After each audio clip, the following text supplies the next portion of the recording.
शांति। आज 6 जुलाई 2024 के बाबा के अनमोल मधुर महावाक्य सुनेंगे। आज की मुरली में बाबा हम बच्चों को बहुत सुंदर स्मृति दिलाते हैं कि बच्चे 2 शब्द याद रखो। कौन सा? जाना और आना। परंतु इस दुनिया से जब जाना है तो कैसे जाना है, ये भी स्मृति में रहे। तो बाबा कहे, दैवी गुणों को धारण कर अपने बुद्धि को स्वच्छ बनाओ और देखो कोई आसुरी गुण तो नहीं है, क्योंकि एकदम स्वच्छ होकर पवित्र होकर जाना है और फिर वहां से वापस नई दुनिया में आना है तो देवता स्वरूप में ही आना है। तो इसीलिए बच्चों को अपने जीवन में इस समय देखना है कि कोई भी ऐसे आसुरी अवगुण तो नहीं है। बच्चों में कोई भी अवगुण नहीं होना चाहिए। उसमें भी विशेष बाबा कहे, सबसे बड़ा आसुरी अवगुण है किसी से भी रफ डफ बात करना, कटु वचन बोलना। इसे ही भूत कहा जाता है। जब कोई में भी ये भूत प्रवेश करते हैं तो बाबा कहे ये बहुत नुकसान करते हैं। इसलिए ऐसे व्यक्ति से किनारा कर लेना चाहिए। जितना हो सके ये अभ्यास करो। अब घर जाना है और फिर नई दुनिया, नई राजधानी में आना है। इस दुनिया में सब कुछ देखते हुए भी कुछ भी दिखाई न दे। बाबा कहे, अपने शरीर को भी देखते हुए नहीं देखो, अशरीरी बनने का अभ्यास करो। तो सुनते हैं आज के बाबा के अनमोल मधुर महावाक्य। ओम शांति। मीठे बच्चे, बाप की याद से बुद्धि स्वच्छ बनती है, दिव्य गुण आते हैं। इसलिए एकांत में बैठ अपने आप से पूछो कि दैवी गुण कितने आए हैं। आज की मुरली से प्रश्न है, सबसे बड़ा आसुरी अवगुण कौन सा है जो बच्चों में नहीं होना चाहिए? उत्तर है, सबसे बड़ा आसुरी अवगुण है किसी से रफ डफ बात करना या कटु वचन बोलना। इसे ही भूत कहा जाता है। जब कोई में ये भूत प्रवेश करते हैं तो बहुत नुकसान कर देते हैं। इसलिए उनसे किनारा कर लेना चाहिए। जितना हो सके अभ्यास करो। अब घर जाना है, फिर नई राजधानी में आना है। इस दुनिया में सब कुछ देखते हुए कुछ भी दिखाई न दे। ओम शांति। बाप बैठ बच्चों को समझाते हैं, जाना तो है शरीर छोड़कर, इस दुनिया को भी भूल जाना है। यह भी एक अभ्यास है। जब कोई शरीर में खिटपिट होती है तो शरीर को भी कोशिश कर भूलना होता है। अपने कार्मिक हिसाब किताब से भी बुद्धि को उपराम कर देना है। उसके लिए शरीर को भी भूलना होता है, तो दुनिया को भी भूलना होता है। भूलने का अभ्यास रहता है सुबह को। बस अब वापस जाना है। ये ज्ञान तो बच्चों को मिला है। सारी दुनिया को अब छोड़ अब घर जाना है। जास्ती ज्ञान की तो दरकार नहीं रहती। कोशिश कर उसी धुन में रहना है। अब घर जाना है, अब घर जाना है। भल शरीर को कितनी भी तकलीफ होती है, बच्चों को समझाया जाता है कैसे अभ्यास करो, जैसे कि तुम हो ही नहीं। यह भी अच्छा अभ्यास है। बाकी थोड़ा समय है, जाना है घर। फिर बाप की मदद है, या इनकी अपनी मदद है, या शिव बाबा की मदद है, या ब्रह्मा बाबा भी सकाश देकर बच्चों को मदद देते हैं। मदद मिलती जरूर है और पुरुषार्थ भी करना होता है। यह जो कुछ देखने में आता है वह है नहीं। अब घर जाना है, वहां से फिर अपनी राजधानी में आना है। पिछाड़ी में ये दो बातें जाकर रहती है, जाना है फिर आना है। तो आज का मंत्र है जाना और आना। देखा जाता है इस याद में रहने से शरीर के रोग जो तंग करते हैं वह भी ऑटोमेटिकली ठंडे हो जाते हैं। वह खुशी रह जाती है। खुशी जैसी खुराक नहीं, इसीलिए बच्चों को भी यह समझाना पड़ता है, बच्चे अब घर चलना है, स्वीट होम में चलना है, इस पुरानी दुनिया को भूल जाना है। इसको ही कहा जाता है याद की यात्रा। अभी ही बच्चों को मालूम पड़ता है, बाप कल्प कल्प आते हैं, यही सुनाते हैं, कल्प बाद फिर मिलेंगे। बाबा भी कहते हैं कल्प बाद फिर मिलेंगे। बाप कहते हैं बच्चे अभी तुम जो सुनते हो फिर कल्प बाद भी यही सुनेंगे। यह तो बच्चे जानते हैं। बाप कहते हैं हम कल्प कल्प आकर बच्चों को मार्ग बताता हूं। मार्ग पर चलना बच्चों का काम है। बाप आकर मार्ग बताते हैं, साथ में ले जाते हैं। सिर्फ मार्ग नहीं बताते लेकिन साथ में ले भी जाते हैं। बाबा आकर खाली मार्ग बता दे ऐसा नहीं, साथ में हमें ले भी जाते हैं। यह भी समझाया जाता है यह जो चित्र आदि है पिछाड़ी में कुछ भी काम नहीं आते। बाप ने अपना परिचय दे दिया है। बच्चे समझ जाते हैं बाप का वर्षा बेहद की बादशाही है। जो कल मंदिरों में जाते थे, महिमा गाते थे, इन बच्चों की कौन से लक्ष्मी नारायण का चित्र दिखाकर बाबा कहते हैं जो कल मंदिरों में जाते थे, महिमा गाते थे इन बच्चों की, यानी लक्ष्मी नारायण की, बाबा तो इन्हों को भी बच्चे बच्चे कहेंगे ना। लक्ष्मी नारायण भी तो बाबा के बच्चे हैं जो इन्हों के ऊंच बनने की महिमा गाते थे। अब फिर ऊंच बनने का पुरुषार्थ कर रहे हैं, वही अब पुरुषार्थ करते हैं।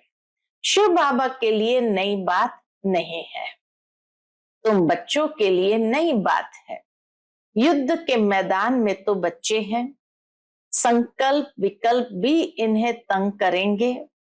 ये खांसी भी इनके कर्म का हिसाब किताब है। कितना डिटैच होकर के शिव बाबा कहते हैं ये खांसी भी इनके कर्म का हिसाब किताब है, इनको भोगना है। बाबा तो मौज में है, इनको कर्मातीत बनना है। शिव बाबा तो मौज में है, बाकी कर्मातीत बनने का पुरुषार्थ तो ब्रह्मा बाबा को करना है।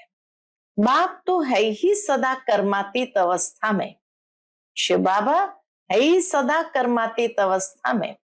हम तुम बच्चों को माया के तूफान आदि कर्म भोग आएंगे। ब्रह्मा बाबा कहते हैं हम तुम बच्चों को माया के तूफान आदि कर्म भोग आएंगे। ये समझाना चाहिए। बाप तो रास्ता बताते हैं, बच्चों को सब कुछ समझाते हैं।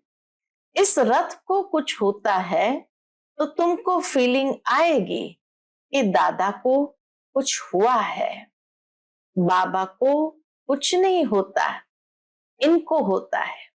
शिव बाबा को कुछ नहीं होता, होता है ब्रह्मा बाबा को। ज्ञान मार्ग में अंधश्रद्धा की बात नहीं होती। बाप समझाते हैं मैं किस तन में आता हूं, बहुत जन्म के अंत के पति तन में मैं प्रवेश करता हूं। दादा भी समझते हैं जैसे और बच्चे हैं, मैं भी हूं। ब्रह्मा बाबा कहते हैं शिव बाबा के लिए जैसे और बच्चे हैं, मैं भी हूं। दादा पुरुषार्थी है। क्यों? क्योंकि संपूर्ण नहीं है। तुम सब प्रजापिता ब्रह्मा के बच्चे ब्राह्मण पुरुषार्थ करते हो विष्णु पद पाने। लक्ष्मी नारायण कहो, विष्णु कहो, बात तो एक ही है। बाप ने समझाया भी है, आगे नहीं समझते थे। न ब्रह्मा विष्णु शंकर को, न अपने आप को समझते थे। अभी तो बाप को ब्रह्मा विष्णु शंकर को देखने से बुद्धि में आता है, ये ब्रह्मा तपस्या करते हैं, यही सफेद ड्रेस है। कर्मातीत अवस्था भी यहाँ होती है। इन एडवांस तुमको साक्षात्कार होता है। ये बाबा फरिश्ता बनेंगे। तुम भी जानते हो हम कर्मातीत अवस्था को पाकर फरिश्ता बनेंगे नंबरवार। जब तुम फरिश्ते बनते हो तब समझते हो कि अब लड़ाई लगेगी।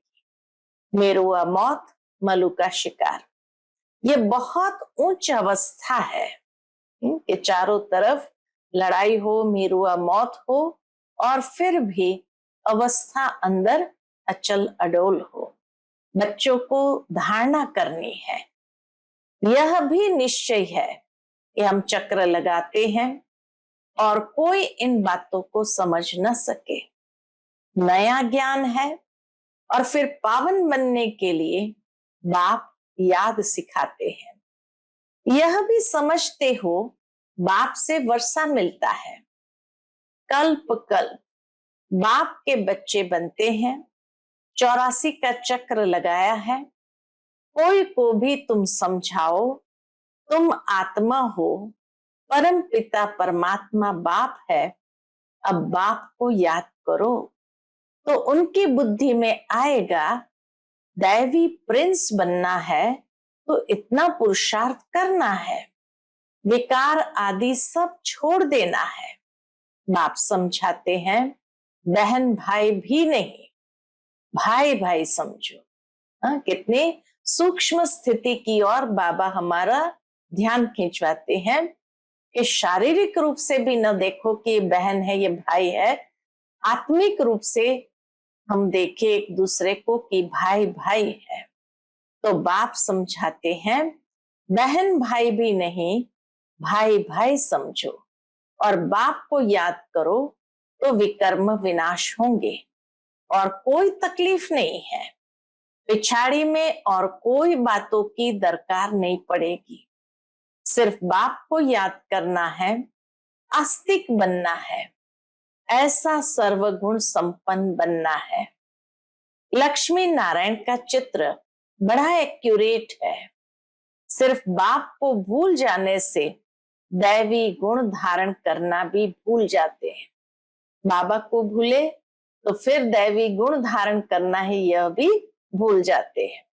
बच्चे एकांत में बैठ विचार करो, बाबा को याद करके हमको यह बनना है, यह गुण धारण करना है। बात तो बहुत छोटी है। बच्चों को कितनी मेहनत करनी पड़ती है, कितना देह अभिमान आ जाता है। बाप कहते हैं देही अभिमानी भव। बाप से ही वर्षा लेना है। बाप को याद करेंगे तब तो किचड़ा निकलेगा। बच्चे जानते हैं अभी बाबा आया हुआ है, ब्रह्मा द्वारा नई दुनिया की स्थापना करते हैं। तुम बच्चे जानते हो स्थापना हो रही है। इतनी सहज बात भी तुमसे खिसक जाती है। एक अलफ है, बेहद के बाप से बादशाही मिलती है। बाप को याद करने से नई दुनिया याद आ जाती है। अबलाएं कुब्जाएं भी बहुत अच्छा पद पा सकती है। सिर्फ अपने को आत्मा समझ बाप को याद करो। बाप ने तो रास्ता बताया है। बाबा ने तो सबसे सहज रास्ता बताया है। अपने को आत्मा समझो, बाप को याद करो। कहते हैं अपने को आत्मनिश्चय करो। सहज रास्ता यही है। बाप की पहचान तो मिली, बुद्धि में बैठ जाता है। अब 84 जन्म पूरे हुए, घर जाएंगे, फिर आकर स्वर्ग में पाठ बजाएंगे। ये प्रश्न नहीं उठता कि कहाँ याद करूं, कैसे करूं। बुद्धि में है कि बाप को याद करना है। बाप कहाँ भी जाए, तुम तो उनके बच्चे हो ना।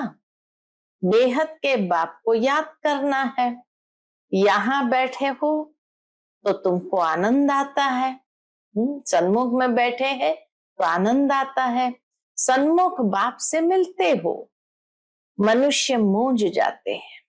इस बात में मूंझ जाते कि शिव बाबा की जयंती कैसे होगी, शिव बाबा की जयंती कैसे होगी।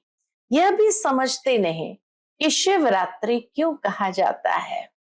श्री कृष्ण के लिए समझते हैं ना, रात को जयंती होती है, परंतु इस रात्रि की बात नहीं है। वह आधा कल्प की रात पूरी होती है, फिर बाप को आना पड़ता है नई दुनिया की स्थापना करने। है बहुत सहज। कौन सी रात्रि है, कोई 24 घंटे के दिन और रात की बात नहीं है, ये बेहद की बात है। ये जब रात्रि का समय पूरा होता है तब बाप को आना पड़ता है नई दुनिया की स्थापना करने। है बहुत सहज। बच्चे खुद समझते हैं सहज है। दैवी गुण धारण करने हैं, नहीं तो 100 गुना पाप हो जाता है। मेरी निंदा कराने वाले ऊंच ठौर नहीं पा सकेंगे। शिव बाबा कहे मेरी निंदा कराने वाले ऊंच ठौर नहीं पा सकेंगे। बाप की निंदा कराएंगे तो पद भ्रष्ट हो जाएगा। बहुत मीठा बनना चाहिए। रफ डफ बात करना यह दैवी गुण नहीं है। समझना चाहिए ये आसुरी अवगुण है।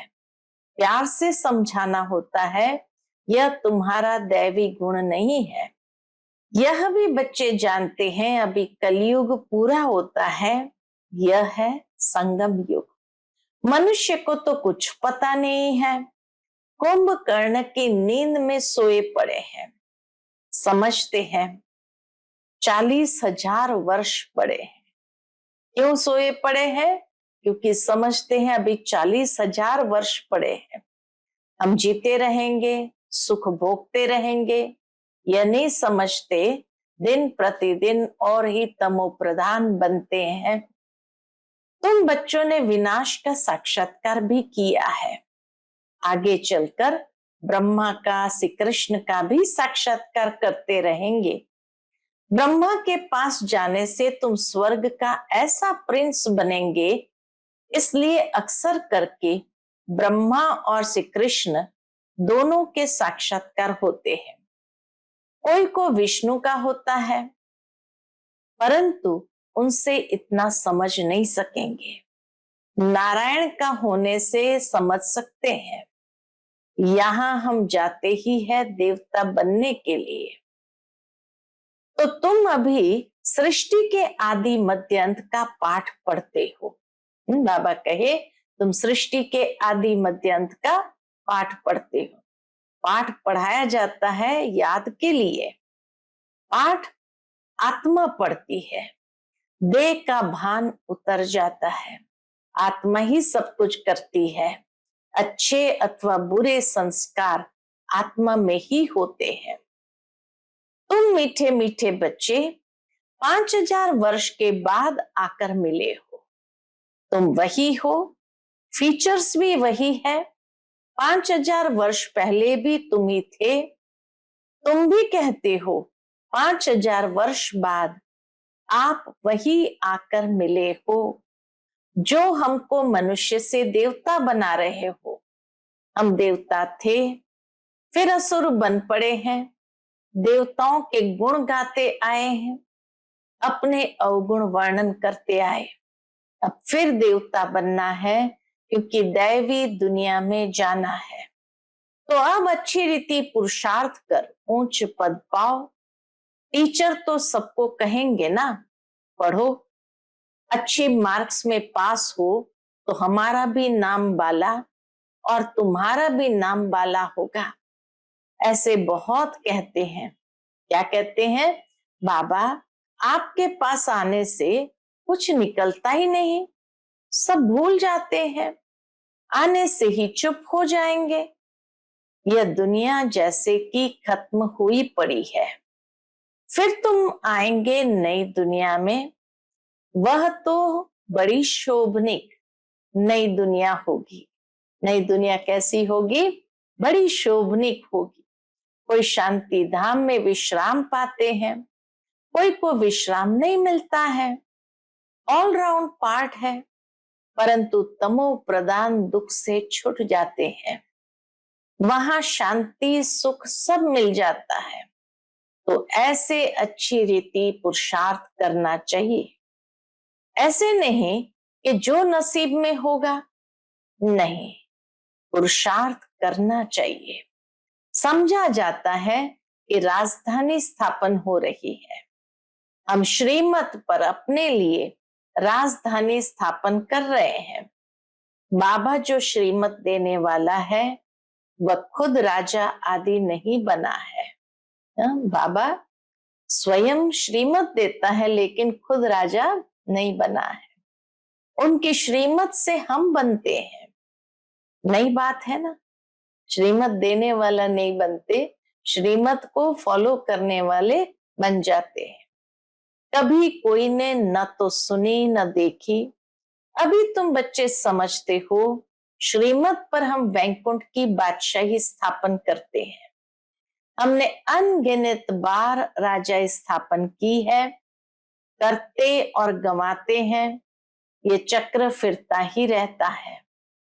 पादरी लोग जब चक्कर लगाने निकलते हैं तो और कोई को देखना भी पसंद नहीं करते हैं, सिर्फ क्राइस्ट की ही याद में रहते हैं, शांति में चक्र लगाते हैं। समझ है ना? क्राइस्ट की याद में कितना रहते हैं। जरूर क्राइस्ट का साक्षात्कार हुआ होगा। सब पादरी ऐसे थोड़े होते हैं। फोटो में कोई तुम्हारे में भी नंबरवार है। फोटो में कोई ऐसी याद में रहते होंगे। ट्राई करके देखो, चलते फिरते उठते बैठते कैसे याद करना होता है। तो ट्राई करके देखो और कोई को नहीं देखो। पैदल चलते चलते और कोई को नहीं देखो। बाप को याद करते स्वदर्शन चक्र फिराते रहो, तुमको अथाह खुशी होगी।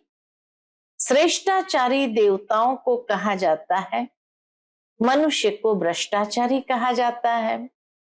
इस समय तो देवता कोई भी है नहीं। आधा कल्प दिन आधा कल्प रात, ये भारत की ही बात है।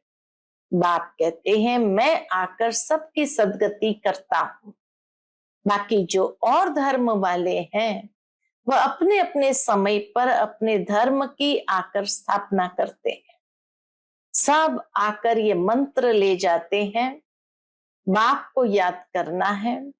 जो याद करेंगे वह अपने धर्म में ऊंच पद पाएंगे। तुम बच्चों को पुरुषार्थ करके रूहानी म्यूजियम अथवा कॉलेज खोलने चाहिए। लिख दो, बाबा कहे लिख दो, विश्व की अथवा स्वर्ग की राजाएं सेकंड में कैसे मिल सकती है। आकर समझो, बाप को याद करो तो वैकुंठ की बादशाही मिलेगी। जितना जितना बाबा को याद करेंगे तो वैकुंठ की बादशाही मिलेगी। अच्छा, मीठे मीठे सिकिल दे बच्चों प्रति माता पिता बाप दादा का याद प्यार और गुड मॉर्निंग। रूहानी बाप की रूहानी बच्चों को नमस्ते। हम सब रूहानी बच्चों की रूहानी माता पिता बाप दादा को याद प्यार गुड मॉर्निंग और नमस्ते नमस्ते। शुक्रिया बाबा, शुक्रिया। आज की मुरली से धारणा के लिए मुख्य सार है। पहली पॉइंट, चलते फिरते एक बाप की ही याद रहे और कुछ देखते हुए भी दिखाई न दे, और कुछ देखते हुए भी दिखाई न दे, ऐसा अभ्यास करना है। एकांत में अपनी जांच करनी है कि हमारे में दैवी गुण कहां तक आए हैं। दूसरी पॉइंट, ऐसा कोई कर्तव्य नहीं करना है जिससे बाप की निंदा हो। दैवी गुण धारण करने हैं, बुद्धि में रहे अभी घर जाना है, फिर अपनी राजधानी में आना है। आज का बाप दादा का मधुर वरदान हम बच्चों के प्रति है, सेवाओं में शुभ भावना की एडिशन द्वारा शक्तिशाली फल प्राप्त करने वाले सफलता मूर्त भव। सेवाओं में शुभ भावना की एडिशन द्वारा शक्तिशाली फल प्राप्त करने वाले सफलता मूर्त भव। जो भी सेवा करते हो उसमें सर्व आत्माओं के सहयोग की भावना हो, खुशी की भावना व सद्भावना हो तो हर कार्य सहज सफल होगा। जैसे पहले जमाने में कोई कार्य करने जाते थे तो सारे परिवार की आशीर्वाद लेकर जाते थे, तो वर्तमान सेवाओं में ये एडिशन चाहिए। कोई भी कार्य शुरू करने के पहले सभी की शुभ भावनाएं, शुभकामनाएं लो, सर्व की संतुष्टता का बल भरो, तब शक्तिशाली फल निकलेगा। आज का स्लोगन है, जैसे बाप जी हाजिर कहते हैं वैसे आप भी सेवा में जी हाजिर जी हजूर करो तो पुण्य जमा हो जाएगा। जैसे बाप जी हाजिर करते हैं वैसे बाबा कहे आप भी सेवाओं में जी हाजिर जी हजूर करो तो पुण्य जमा हो जाएगा। अच्छा, ओम शांति।